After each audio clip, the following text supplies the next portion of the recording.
Damos la bienvenida a Capital Radio a don Carlos Garriga, vicepresidente de la División de Estudios de la Reserva Federal de San Luis. Don Carlos, ¿qué tal? Muy buenos días. Muy buenos días.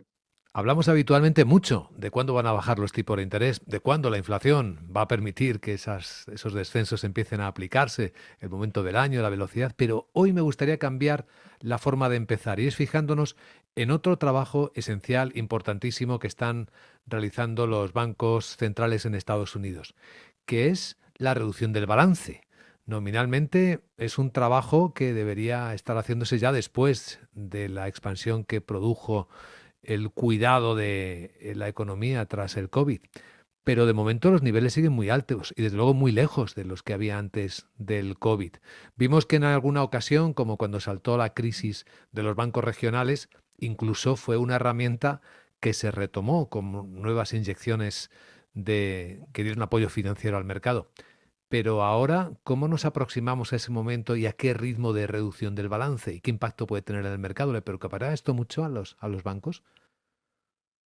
Bueno, el tema del balance, la intención es que sea más que nada un aspecto puramente técnico del funcionamiento diario del mercado de liquidez.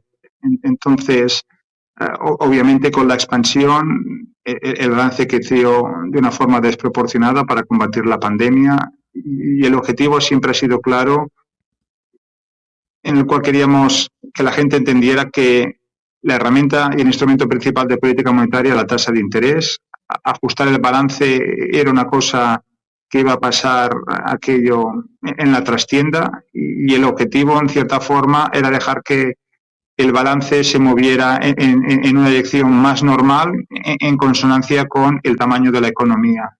Entonces, en este periodo, el objetivo es reducir el balance de una forma pausada y que poco a poco vaya convergiendo en un nivel que está todavía por estimar, porque lo que no sabemos es si los niveles que teníamos previos a la pandemia van a ser los que vamos a necesitar en términos del tamaño del balance en relación a la actividad económica, al Producto Interior Bruto, o vamos a poder tener un balance un poco más bajo que el anterior. En el 2020 aprobamos dos nuevas mesas en las cuales los mercados pueden acceder e intercambiar activos de más baja liquidez por liquidez. La famosa oficina donde pueden intercambiar contratos de reposición. Y luego hay otro también a nivel internacional, donde otros bancos centrales pueden obtener liquidez si necesitan dólares. Y entonces vamos a ver también cómo cambia eso las reglas del juego. Tenemos, por un lado, potencialmente una economía diferente que en el 2019, cuando tuvimos problemas de liquidez en septiembre, y luego tenemos dos nuevas mesas que ofrecen de forma distinta liquidez o bien a mercados internacionales y a otros países, tanto como instituciones financieras. Y luego, a raíz de marzo, como tú bien has comentado, creamos una nueva mesa en la cual los mercados, o sea, las instituciones financieras podían ofrecer activos e intercambiarlas al par. Esto se va a acabar en el mes de marzo, pero obviamente hemos creado una nueva posibilidad de intercambiar activos que no estaba presente antes del 2019 y no está claro que si en algún momento hubiera problemas de liquidez, esto se podía volver a poner sobre la mesa. Entonces yo diría que ha cambiado el entorno en términos de lo que es el sistema económico en sí y también han cambiado en cierta forma las reglas de juego porque ahora hay muchas posibilidades distintas en las cuales las instituciones pueden encontrar o financiar sus necesidades de liquidez. Entonces eso lo que nos permite ser optimistas que en los niveles de liquidez que sean necesarios sean más bajos que antes. Para los oyentes que no sean familiarizados con esto, los niveles que se hablaban antes de la crisis eran un nivel de liquidez de los mercados financieros de un 7% del Producto Interior Bruto. La discusión es si un 7 va a ser suficientemente alto hoy en día, si tiene que ser un 10, pero los parámetros y las diferentes estimaciones están alrededor de entre un 8 y un 12% del Producto Interior Bruto, para pensar que va a haber suficiente liquidez para que los mercados funcionen perfectamente. Todavía estamos lejos, eso es cerca de un trillón y pico y estamos ahora en 2 y pico trillones, con lo cual todavía tenemos margen para ajustar. Hay una preocupación y se ha puesto también con métrica en un informe que acaba de publicar hace apenas un par de días el HSBC, relacionando o vinculando el efecto que podría tener en el mercado, en la bolsa americana, en el S&P 500, el ritmo de reducción de ese balance, ¿no? Calculaba que por cada 100.000 millones de dólares que la Fed ajustara sus balances mensualmente, pues podría provocar impactos en el mercado, caídas del SP 500 entre el 5 y el 10%. Pero esto es algo que no mira la Fed, ¿no? Los mercados financieros tienen movimientos debido a muchos factores, cambios en variables fundamentales, obviamente cambios en la tasa de interés y cambios en los niveles de liquidez también tienen impacto, pero también responden a variables geopolíticas. Entonces, hay muchos factores confluentes que acaban afectando las primas de riesgo, las primas por liquidez, y hay muchos componentes que están afectando la volatilidad que pueden tener los mercados financieros. Potencialmente una bajada en las tasas de interés va a mover recursos en activos más líquidos, activos que pagan más a medio y largo plazo. Entonces, vamos a ver, yo no diría que la conexión entre el balance y el mercado de valores fuera tan directa, porque estos no operan de una forma aislada, sino que estos operan en conjunto de una economía global más compleja, donde hay otros factores. Si la economía acaba materializando el escenario que dicen aquí de no landing, ¿no? Donde no hay aterrizaje, sino que sigue creciendo por encima de la senda normal, que es por encima de un 2%, cercana o superior al 2%, pienso que todas estas cosas acaban siendo completamente secundarias. Sí, esto nos recuerda a las conversaciones que teníamos hace un año, efectivamente, cuando hablábamos del riesgo de contracción de la economía, de cómo la inversión de curva de tipos, que normalmente jamás fallaba en pronosticar una entrada en contracción, pues nos estaba apuntando a un escenario que no se ha cumplido y que incluso parece lejos de cumplirse, ¿no? Es verdad que ahora se piensa más en que no hay aterrizaje, sobre todo dada la fortaleza del mercado de trabajo, que esto sí lo mira la Fed mucho, ¿no? Efectivamente, nosotros desde San Luis siempre hemos sido bastante optimistas con la economía, especialmente en el año 22, cuando empezaron a subir las tasas de interés. Había bastante pesimismo durante ese periodo. Se pensaba que las subidas agresivas que se hicieron en el 22 hasta entrando en el 23 iban a generar una contracción económica importante. Estos están basados en los clásicos argumentos de la curva de Phillips.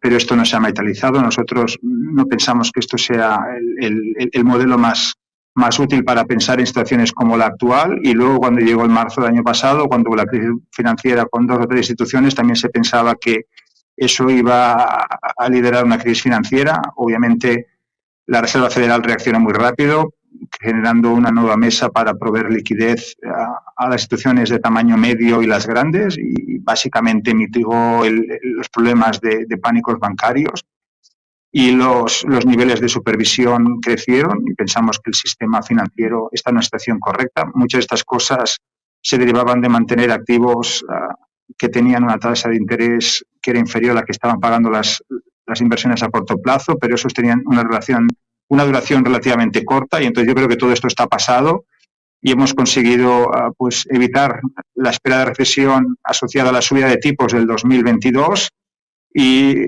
la esperada recesión asociada a problemas bancarios que ocurrió a principios del año 23, y empezamos encargando el 24, habiendo cerrado la segunda parte del 23 con actividad económica muy alta, igual que en el mercado laboral, y la primera parte, el primer trimestre del año 24, de momento tiene muy buenos indicadores económicos para pensar que el crecimiento va a ser superior a lo que se estimaba, que era alrededor del 1%. Es factible que estemos por encima del 2%. Y obviamente cuando uno habla con gente de negocios e interactúa con gente del mundo financiero, todo el mundo espera que si las tasas de interés se ajustan a la baja un poco en la segunda parte del 24, la actividad económica va a retomarse todavía a una tasa de crecimiento más alta. Hay un elemento Esto pinta sobre... que... Disculpe, dígame. Sí, discúlpeme, don Carlos, hay un elemento sobre el que nos interesa mucho su opinión. Es una variable muy importante cuando hablamos de economía, que es la fortaleza de la moneda, la fortaleza que al dólar le ha dado precisamente este momento, cuando además nos estamos encontrando con que hay mayor brecha en los ciclos de otros grandes bancos centrales. Estamos pensando en Japón, que todavía no ha movido su política monetaria laxa, y estamos viendo incluso bajadas de tipos de interés acelerándose en China. La fortaleza del dólar puede alterar algo la visión o la ecuación o puede presionar de alguna manera la visión y la actuación de los bancos centrales? Es decir, nosotros entendemos que la actuación del FED no es una actuación aislada, sino que está marcada en un mundo económico y geopolítico global, pero tomamos decisiones teniendo estos factores como dados y tomamos la decisión basada en lo que es más importante para la economía americana. Esto se ha hecho siempre de esta forma, es decir, se miran estos efectos externos como efectos que pueden ayudar a reducir la inflación y cumplir nuestros objetivos tanto de inflación como empleo, o que pueden generar dificultades a la hora de conseguir estos objetivos. Pero no tomamos en cuenta el impacto que va a tener nuestra decisión en el resto de la economía. Voy a trasladar una pregunta que para el mundo académico es fascinante y para el mundo real ojalá pudiera tener una respuesta concreta, que es ¿cuál sería la tasa de interés, el tipo de interés neutral para este momento diferente de la economía? ¿Dónde podría estar? Bien, o sea, las estimaciones académicas pues tienen una variación bastante alta. Hay gente que piensa que estos números han pasado del 0%, incluso menos medio punto por ciento en el 2019-18 a valores cerca del 1,5, y hay estimaciones que incluso llegan a decir que podrían ser superiores al 2%, incluso al 2,5. Entonces hay mucha variación entre el 1% y un 2,5, tenemos bastante recorrido. Si la tasa real estuviera por encima del 2% y la inflación volviera a acercarse al 2, 2,5, estaríamos hablando de tasas nominales cercanas al 4,5%. Si esto fuera así y estuviéramos en la parte alta, pues no habría que ajustar mucho las tasas de interés. Con ajustarla pues escasamente un punto porcentual o un poquito menos, ya estaríamos cercano a lo que sería la tasa neutral. Parte de esto va a depender de cómo crezca la economía a nivel global con todas las nuevas innovaciones tecnológicas de las cuales estamos hablando.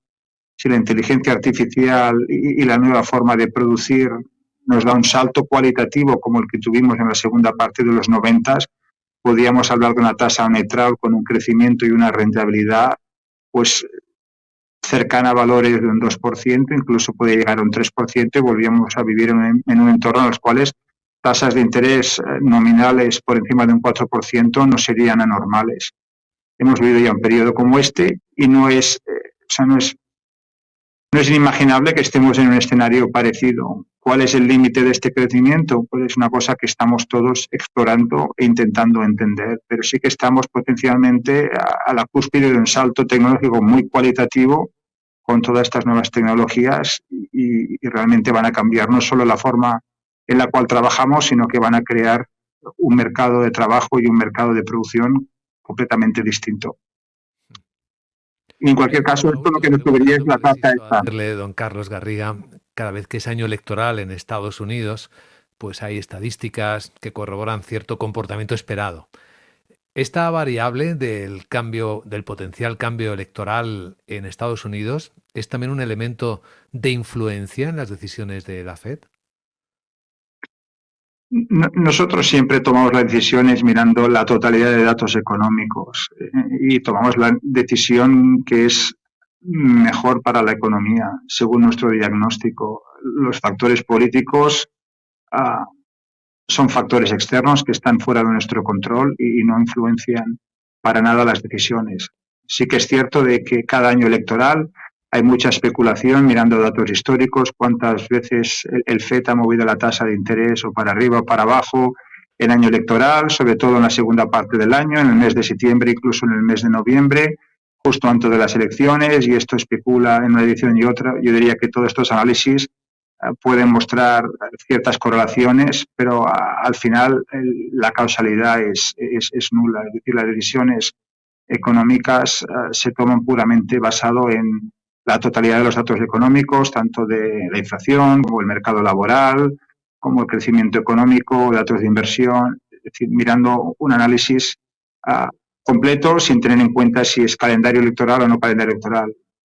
para la gente que no sigue mucho la economía, uno debería entender que cada noviembre hay elecciones, es decir, parte del Parlamento se va renovando poco a poco. No es como en España, donde el Parlamento se renueva todo de golpe, sino que van renovando Parlamento y Senado poco a poco, de forma que cada año hay un ciclo político y especialmente cada 2 años, con lo cual la cadencia es un poco distinto y las elecciones ocurren con una cadencia de 2 años. Es cierto que se elige el presidente cada 4, pero el impacto político es una cosa mucho más mediática que una cosa que afecte las decisiones de política económica y política monetaria.